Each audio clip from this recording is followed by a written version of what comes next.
This generally conference will now be recorded. we'll talk about the androgens. Okay, what are the natural androgens? What are the synthetic androgens? And based on the androgenic pharmacological functions, there is another term derived that is called as an anabolic steroids, which are used in the commercial, which are used commercially now. And what are the anti-androgens? For anything we know, agonist and antagonist, right? So there are some anti-androgens also. So this chapter we'll be dealing about androgens, anabolic steroids, and anti-androgens. Okay. Today we will be talking about the natural androgens and what are its functions. Okay. Now, coming to the introduction, you know that this is the one from the pituitary HPA axis, right? Hypothalamus pituitary axis, adrenal axis. From the hypothalamus, GnRH hormone will be stimulating the pituitary to liberate the FSH and LH, right? Follicle stimulating hormone and the luteinizing hormone. This follicle stimulating hormone will stimulate this testis to produce this testosterone, okay? And and then the luteinizing hormone also, it will stimulate the Leydig cells directly to produce the testosterone, which will act on the spermatogenesis. Okay. Now all these things, this is a normal process, and now this testis is responsible for the male characteristics. Okay. As ovaries are responsible for the female characteristics, here testes are responsible for the male characteristics. And now the testis functions, here it will normally produce androgenic hormones, that is only testosterone. And this testosterone will further again convert it into an active hormone called DEA, dihydroepiandrosterone. Okay. And the first is, initially it has to produce the testosterone, and then this testosterone will stimulate the spermatogenesis formation, that is the formation of the sperms in the seminiferous tubules. Okay. Now these androgens, what exactly it is means, these are the substances which cause the development of secondary sexual characters in the castrated male. Okay. So if you castrate the testis in the male person, and if you give directly androgens through IV, then you will see the development of secondary sexual characters. Okay. So the androgens definition was given in that way. Okay. Now the classifications, natural androgens and synthetic androgens. Naturally, from the testis, testosterone will be there, which will be synthesized around 5 to 12 milligram daily. Okay. And from this testosterone, by an enzyme called 5-alpha reductase, which is an aromatase inhibitor, which will convert this testosterone to dihydrotestosterone, which is more active than the testosterone actually. Okay. This is produced from the testis. Now from the adrenal cortex, there is another thing called dihydroepiandrosterone and androsterone. Okay. If you remember the corticosteroids in your biochemistry and your physiology, from the cholesterol, you will have this prednisolone, mineralocorticoids, glucocorticoids, and then the sex hormones are produced. Okay. And these sex hormones are produced in a very little quantity. And those which are produced from the adrenal cortex, the male hormones which are produced are dihydroepiandrosterone and androstenedione. These are very weak androgens when compared to this testosterone and dihydrotestosterone. Among all these four, the most active is dihydrotestosterone, because of which you will see all the male sexual characters. Okay. Female testosterone will also be there, which is produced from the ovaries and the adrenal glands, means it is synthesized in the females. Okay. It will be synthesized around 0.25 to 0.5 milligram per day. Okay. And here that is androsterone, okay, which is a metabolite of testosterone. Okay. And then the synthetic androgens, which are produced outside the body, which are produced in the lab. Okay. These won't have as capacity as a natural, so these will call submaximal androgenic and submaximal androgenic. So not complete capacity of this dihydrotestosterone. Okay. And then it will also produce a polystatic jaundice. Okay. And what are the synthetic androgens are methyl testosterone, fluoxymisterone, which are 17 alkyl substituted derivatives. Means from this testosterone, in that 17th position of the organic carbon chain, if we are substituting in the 17th carbon position, an alkyl group is substituted, you will have this methyl testosterone and fluoxymisterone. Okay. And among these, orally effective are testosterone, are undecanoate and mescarilone. Okay. Whereas lipid soluble esters are propionate and enanthiate salts. Okay. If you are substituting this propionate and enanthiate along with this testosterone, you will have lipid solubles, means which are easily absorbed. Absorption will be very good if it is a lipid soluble ester. Now regulation of secretion, as I have mentioned, from the hypothalamus to the pituitary through the GnRH, from which it will produce this LH and FSH. Okay, and this from the this is what is this? The scrotum and the testis.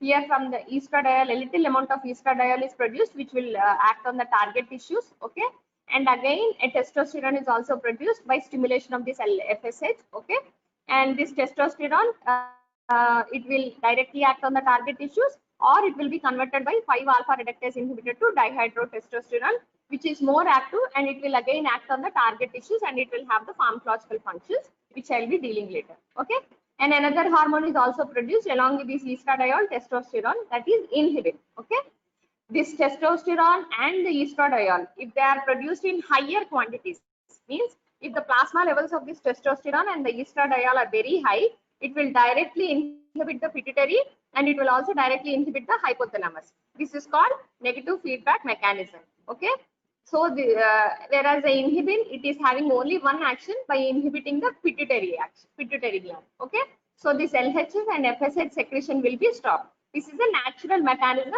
to maintain normal levels of these sexual hormones. Okay, so here testosterone secretion, Leydig cells of the testes will be producing the testosterone, and the pituitary gland will produce a pulsatile LH. Just like in the females, LH will be produced in a pulsatile. Okay, and FSH, it will only be involved in the spermatogenesis, and the high testosterone, as I have mentioned, it will inhibit the LH secretions, and estrogen feedback inhibition, as just I have mentioned, inhibition, it will inhibit only the FSH. Okay, and normally, as I have told you, normal daily secretion is 5 to 12 milligram daily, but in the plasma levels of testosterone in the male, it will be around 0.3 to 1 microgram per deciliter. Okay, this is the normal plasma levels of the testosterone, whereas in the females 20 to 60 nanogram per deciliter. Okay, see the units. In the male, it will be in the microgram, whereas in the female, it will be in the nanograms. Coming to the pharmacological actions of the testosterone in the fetus, see, the testosterone, it will be having actions in different stages of the growth of a human being. Okay, in the fetus, testosterone will have some actions, and then puberty, it will have actions, and then in adulthood, it will have some more actions. Okay, so in the fetus, if the testosterone is produced, it will promote the development of the male reproductive tract, that is scrotum, testis. Okay, so internal genitalia, vas deferens, epididymis, and the external genitalia are the penis and the scrotum sacs. Okay, so it will develop this male reproductive tract. So once this testosterone will produce, then that will differentiate the fetus into a male baby or the female baby. So androgen effects in the fetus is for differentiation of a baby into male reproduction, male and female. Okay, whereas in the puberty, the testosterone will be promoting development of the first primary sexual characteristics. Okay, you will see the enlargement of the penis and the scrotal sacs. Okay, and then the scrotal sacs and the testes. Okay, that is the primary sexual characters. Remember, always primary sexual characters are development of the reproductive organs. Okay, whereas secondary sexual characters are changes in the other parts of the body, like male body shape. You will see the muscular structure of the males will be higher than the females. Okay, so this testosterone, once it will start when during the puberty phase, around 13 to 15 years of age, at that time the male body shape will be developed. Until then, you will have the males will have less muscles, whereas now it will have the muscle structure will be developed when it is supplemented with the high protein intake diet. Okay, then you will see this axillary and the pubic hair also. You will see the hair growth will be higher because of the development of the hair follicles. Okay, and then the deeper pitch of the voice. Okay, the vocal cords, there the voice will be changed. The voice will be a little huskier and the pitch will be deeper. Until then, you will see like a child voice, but after the puberty, you will see a deeper pitch of the voice. Okay, and the skin also, when you compare to the female and the males, the skin of the males will be very thickened. This is also because of the testosterone. Okay, and you will see it will be a greasy, and the loss of some subcutaneous fat will be lost, and it will more amount of muscle will be developed. Okay, whereas in the adulthood, this testosterone itself will result in the development of the baldness. As I have mentioned, during puberty, the hair growth follicles will be very, the growth of the hair follicles will be very high. So that is why you will see the hair growth in the axillary and the pubic. At the same time, the hair growth will also be very high. Whereas in the adults, the testosterone itself will cause a baldness. Okay, and this testosterone itself, because of the development of the male reproductive organs, sometimes it may land up in the benign hypertrophic prostate, which may land up into prostatic cancer if the pro-oncogenes are also acting at the same time. Okay.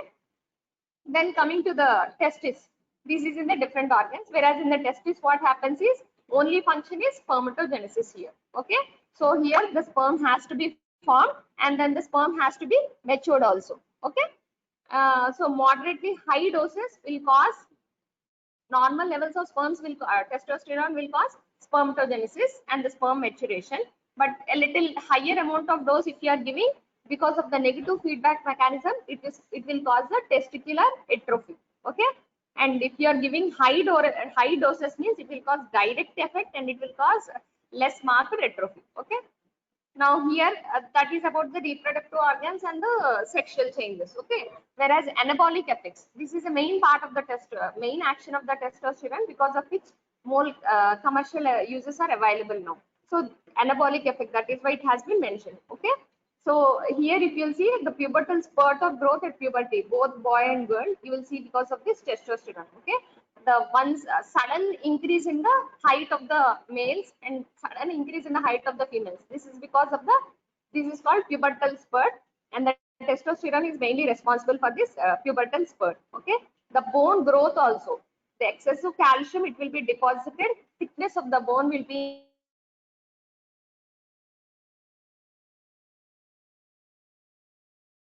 increased, and the length of the bone will also be increased. Okay, whereas some amount of estrogen, which is testosterone, as I have mentioned in the previous diagram, some little amount of estradiol will be secreted, right?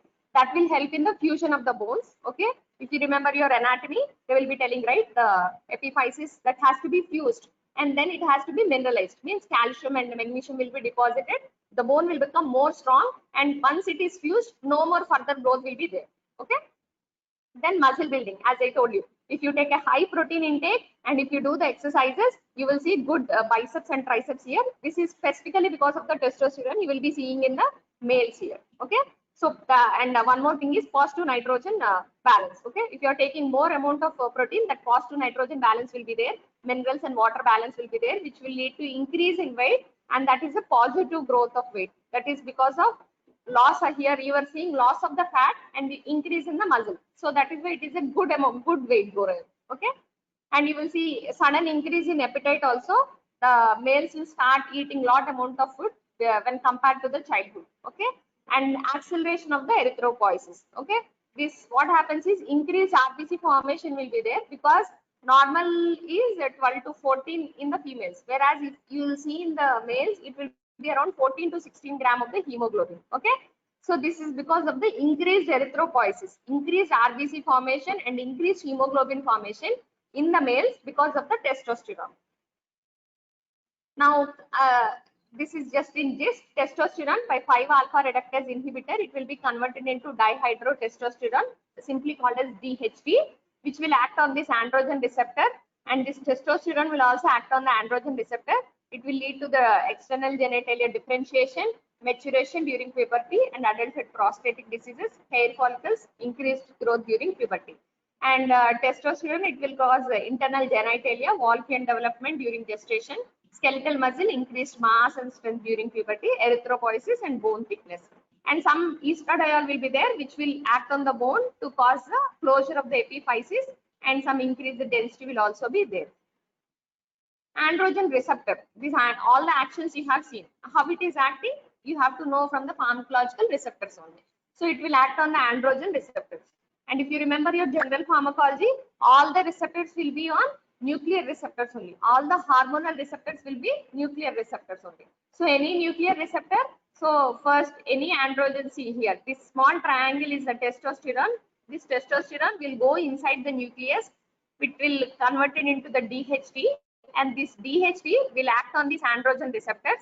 And once it is going inside this nucleus, it will be dimering. If you remember your nuclear receptors mechanism of action, first once the agonist is binding to the receptor, it will go inside the nucleus, It will cause dimering, means two DHTs and two AR receptors will be there, which will act on this amino acid chain formation, and then mRNA will be formed, and then proteins will be formed. Okay, this is a mechanism of action of testosterone on the androgen receptor. Okay, so as I have mentioned, here only one receptor is there, that is androgen receptor. Both testosterone and the DHT will act on this androgen receptor, which is a nuclear receptor superfamily. Ligand binding and DNA binding domains will be there for it. And if there is any mutations in the androgen receptor, you will see incomplete sexual development, and that is called as a Kennedy's disease. In this Kennedy's disease, you will see spinal and bulbar muscle atrophy. There is a person called Kennedy. Because of all these things, androgen receptor mutations, spinal bulbar muscular atrophy is there, so it was named on him, Kennedy's disease. Okay, but is one more thing, as I have mentioned, estradiol will also be formed. That will, testosterone will convert to estrogen by CYP19. See here, it is aromatase also. It is also aromatase by CYP19. Okay, whenever there is a deficiency of the CYP19, so the estrogen receptor cannot act on that. So long bones cannot be fused because epiphyseal closure, estrogen has to be activated, and the osteoporosis will also be seen there. Okay. Coming to the pharmacokinetics, absorption and ADME, right? Absorption, high first pass metabolism will be there. So orally it cannot be absorbed. So intramuscular injections or synthetic preparations. As I told you in the classification, you have to add esters on it. If you are adding esters to it, what will happen? It will become more lipid soluble. When it is more lipid soluble, absorption will be good. Okay. So synthetic preparations are used which have high lipid solubility. Or if you are giving natural androgens, you have to give intramuscular injections because of the high first pass metabolism. Coming to the transport, that is distribution, they are highly protein bound. You remember all the sex hormones are highly protein bound. They will bind to the protein in the plasma, and that protein is sex hormone binding globulin. Okay, 98% it will be binding to sex hormone binding globulin, and then going to little 2% will be to the other FB. Okay. Metabolism, it will be metabolized by the liver enzymes, that is androsterone and ethiocolanone, and excretion the same by urine after conjugation only. A small amount of estrogen will be produced, but not from the these synthetic synthetic testosterone. Okay, fluoxytestosterone and dihydrotestosterone, these will not produce the estrogens. Okay. Otherwise, the metabolism will be the same thing here. 5-alpha reductase and CYP19. Okay. Coming to the therapeutic uses of the androgens, you will have androgen replacement therapy where there is a deficiency of the androgens. So because of this, the male sexual organs are not developed in there. And the small boys will be coming, the parents will be bringing their child to the doctors complaining that the organs are not developing and the pubertal changes are not being seen. Then you can give this androgen replacement therapy if there is a deficiency of production of the androgens due to some HPA axis defect. Okay. And here in this androgen replacement therapy, you will give the testosterone or derivatives of the testosterone. Okay. Because they are safe, effective, and easy to monitor. Okay. And androgen deficiency, how you will define is clinically, if you will see there is no secondary changes, secondary sexual characters changes, and the male reproductive organs are not developed, then clinical diagnosis is done. And then if you want to confirm it, you'll go for the hormonal assess. If you see that the high LH is there, but low testosterone levels are there, means the testis is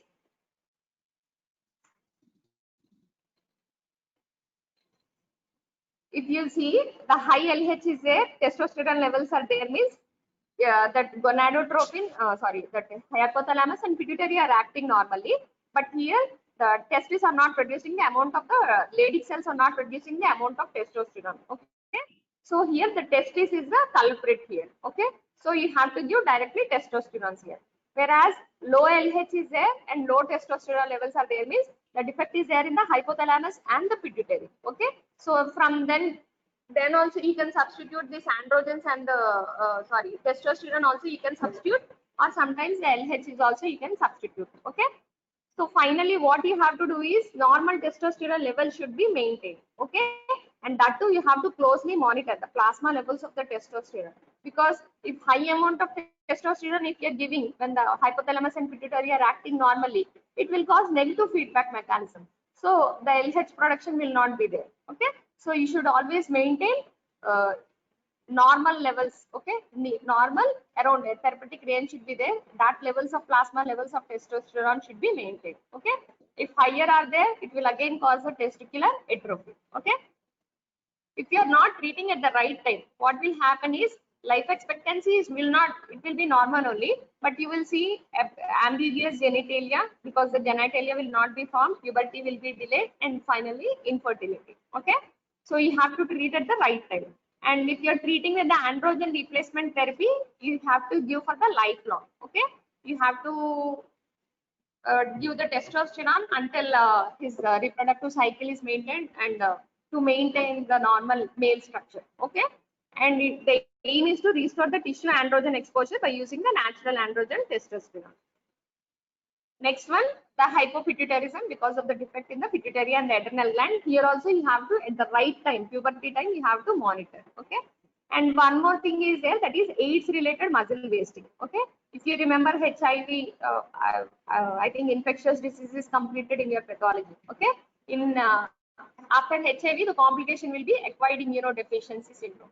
Here there will be severe wasting of the muscles. Okay, if you remember the testosterone functions, it will increase the positive nitrogen balance.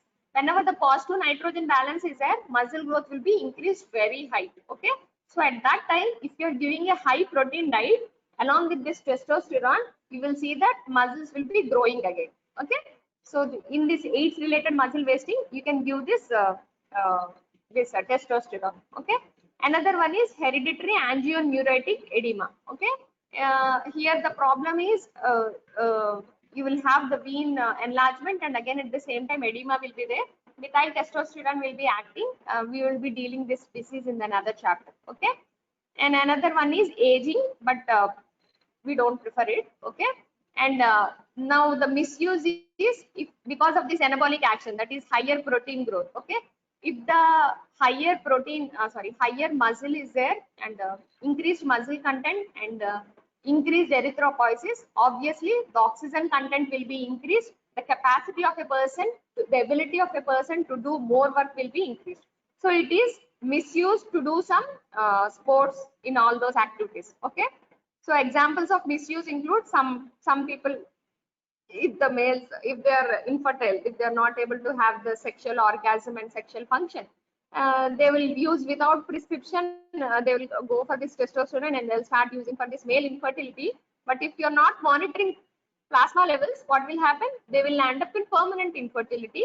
Okay, and sometimes you will see ambiguous personality also, some female and male. Okay, because higher testosterone, obviously the estradiol content will also be increased, and you will see a little female features also. Okay, and male sexual dysfunction or impotence, that is what I have been mentioned. Another one is male menopause, that is andropause. Okay, because at some part of the time testosterone production will be stopped. Okay, so that is one.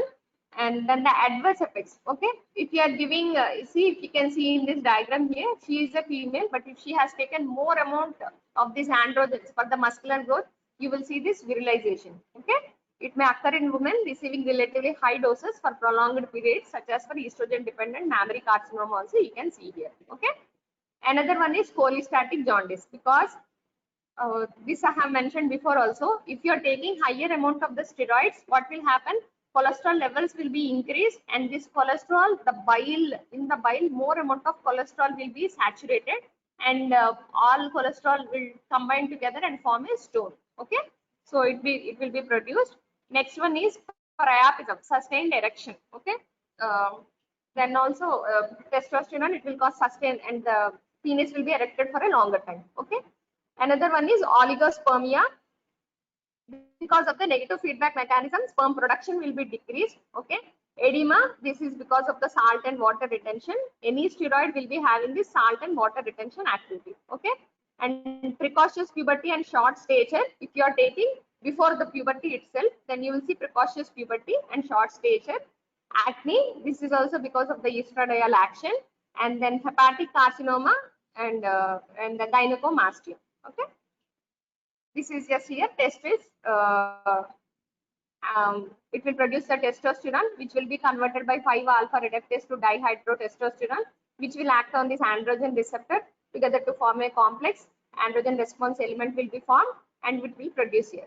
If you are giving ketoconazole and spironolactone, which will inhibit the production of the testosterone itself, and if you are giving any 5-alpha reductase inhibitors also, you will see this DHT formation will not be there.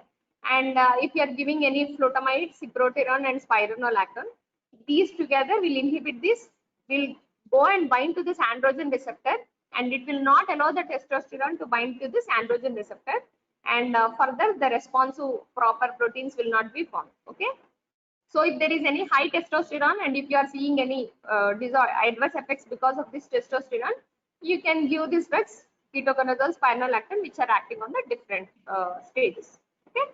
This part will be dealing in the next class. Okay. Let's take the attendance.